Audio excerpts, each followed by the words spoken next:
وهاخد الطقم الصيني بتاع طنط عبير نقدم فيه، شكله حلو.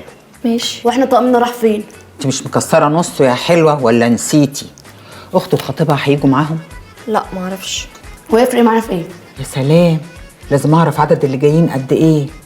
هقول لك هاخد كمان طقم الكاسات بتاع طنط عبير نشرب فيه. طب بقول لك ايه، ما تيجي نقعد طنط عبير ونرتاح احسن. انت تكتمي خالص، حد سألك رايك؟ قومي ذاكري. خلصت مذاكره.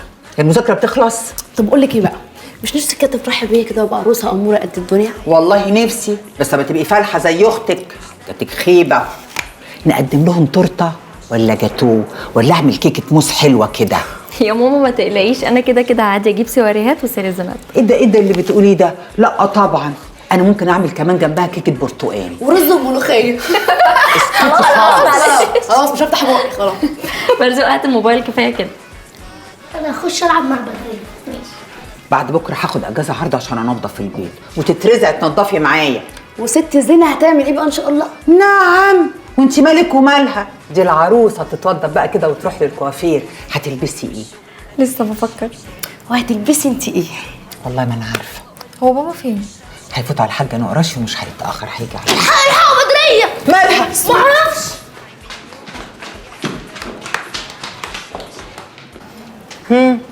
ايه رأيك؟ حلوين، بس ما فيهمش غير 2 بس معيوبين. دول قدام معيوبين؟ انت ما تعرفيش يعني ايه طابع في عيب؟ لا، أول مرة أعرف الحكاية دي. طابع سعرها بيغلى لما يبقى فيها عيب. عيب في الطباعة، غلطة في الصورة، حرف ناقص، وده بيبقى في طابع أو 2 أو 10 بالكتير، وعشان كده سعرها بيغلى.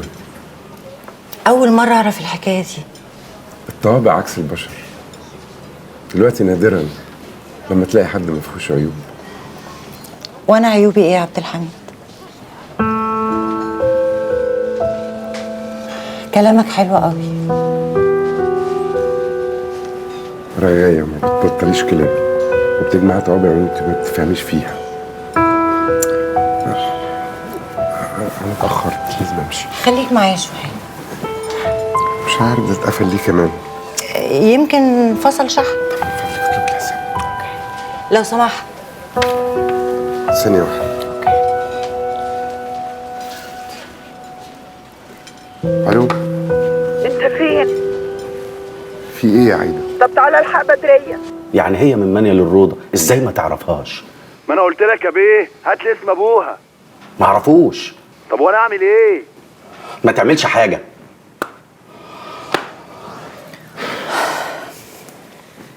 اللهم اجعله خير.